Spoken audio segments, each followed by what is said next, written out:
So, Baltasar Kormakur from Iceland, why did you want to make this movie Inhale, which stars Dermot Mulroney and Diane Kruger and Sam Shepard? It's about organ transplant, the illegal sort of global industry of taking organs from people and illegally giving them to people who are willing to pay, that are desperate to stay alive. It doesn't sound like a very sexy subject. No, well, to me it was actually quite a sexy subject in the way I've always been a fan of thrillers that do dive into a world that I have not known much about, like or discovered before. You can take Burning Mississippi. You know, I wasn't aware at that time in my life about the South and racism as much as I should have. And the same with Witness, for example, how it brought me into the Amish world, which wouldn't be seen as sexy at all. True, very true. Yeah, and learn something, new, but at the same time grabbing the audience and keeping them in there, and I think thrillers can be a really good tool to tell such stories, and so the film doesn't become too indulgent and messagey, self-aware drama. And when I was sent the script, we had many drafts after that. It changed a lot, but the story really, I've been sent all kinds of stuff. Horror movies like they sent to foreign directors that had some success in the country and maybe shown their films in art house here, and I it just didn't interest me.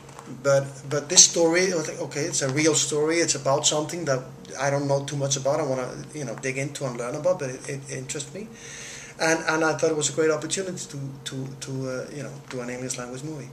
Is this your first English language movie? Well, I did an English language movie in my own country, with Forrest Whitaker and Julia Stiles and Jeremy Renner. And what was that called? Little Trip to Heaven. And how was Jeremy Renner to work with back then? How many years ago was this? This is 2004. So it's 6 years ago. Yeah, they were all great. I mean, they loved the country, and it was a small art house film. And that was my first English language film, and then I've done 5 Icelandic language films. Some of them, been shown here in the first one you did, is it 101 Reykjavik? Yeah. That was a big international success, and but again, did you worry? If you say to people, it's a movie about organ misuse, people who might want to kill other people to get their organ, their body parts, that people are just not going to want to go. Well, that's always the danger, Any subject that has some reality to it, who's difficult, hasn't been done before. It's gonna split people. But I cannot worry too much about that. In this case, it's the producer's worry. Is he ready to risk his money to this film? My worry is, I want to make the best film out of the material that I have and be as truthful to the story. And it's not that I'm not too good to think about money and being aware of that, but in this case, I would rather make a film that means something to me, that gets my heart beating, and it doesn't work, and sell out, make a horror film or something, and nobody comes to that. I wouldn't be able to live with that, It's like sell out and also it doesn't work. So if you put your heart into what you're doing, it doesn't matter what the result is. You know that you've put your heart into it and it's something you've wanted to do. It does matter, but at the same time, I cannot do anything else. I can only go by my intuition and what my heart tells me, and not let the brain take over what's going to be great for my career. I just don't like to be.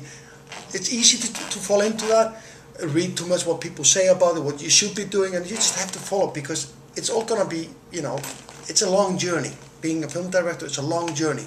And some are very successful in the beginning, others, like Clint Eastwood, are extremely in the end, which I love about this, and nobody knows what the journey will take you. But I think the ones who start compromising, too early on, they might lose themselves, and I think that's the only thing you can have. And success comes and goes to people. And talking about these people like Jeremy Renner, it didn't look like he was going to have success at that time. But he kept on making interesting films, and that in the end brought him to the eye of the world. Right, right. With The Hurt Locker and now The Town, they're talking about another Oscar nomination for him. So, Baltasar, when you've got a movie about a couple, he's a prosecuting attorney, a district attorney in a town. It looks like the Southwest in Arizona, and his daughter, he's married to Diane Kruger, Dermot Mulroney, and his daughter is dying. She needs a double lung transplant. She's like 10 years old. Cute little girl, and it's very sad. So he goes to Juarez, Mexico, in an effort to spend a lot of money, hundreds of thousands of dollars, to make this happen. And it is a nightmare. It reminded me of Orson Welles' Touch of Evil. You go across the border and you're in hell. Beaten up, robbed, blackmailed, whatever you want to talk about, it seems to happen to him. Mm-hmm. It is a very tense, exciting movie. It's beautifully directed that way. Where did you shoot it? Well, I went down to Juarez at first, and I scouted the place. And I have to tell you, some people say, I've gotten the response, why did you make like Mexico look so bad? This is the soft version of what I saw, because it's the most horrible place on earth. It is. We see gangs of kids with guns chasing a guy. And nobody will help him. Yeah, and just during the shoot of the film, 10 policemen were shot in that Juarez. Hundreds of women have been killed there. 15 of them were found without organs. This is hell on earth. Like they say, the murder capital of Mexico. So there was no way that we could shoot there. Yeah. Because no insurance company would allow us taking actors down there, taking the equipment down there. It's impossible.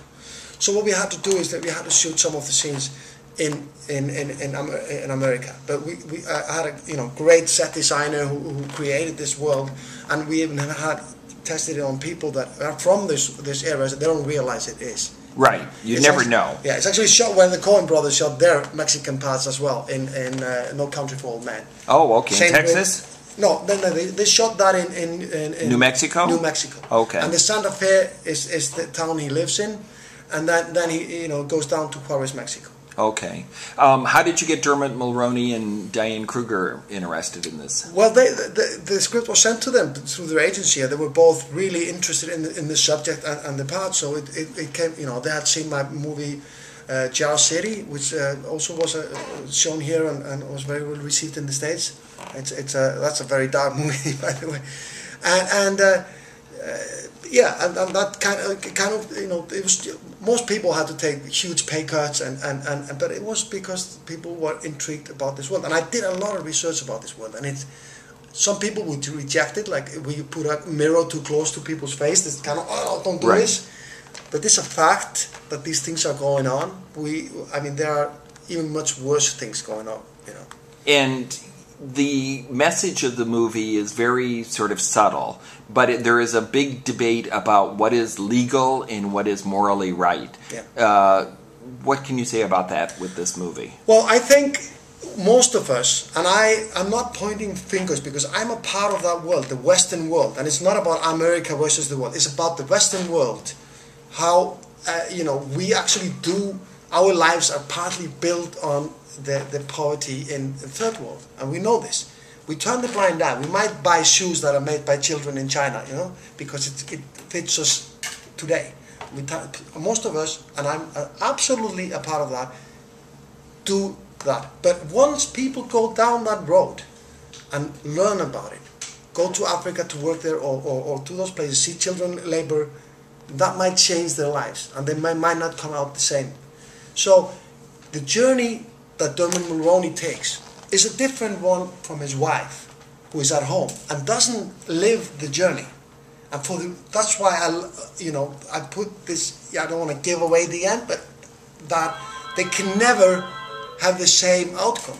And I think that's an important and the most important part to me. And it does split people. Some people get really angry because about the end. Most people will go with it, but a lot of people offended. And I think that's great because it will get people talking. What would you do in a situation like that?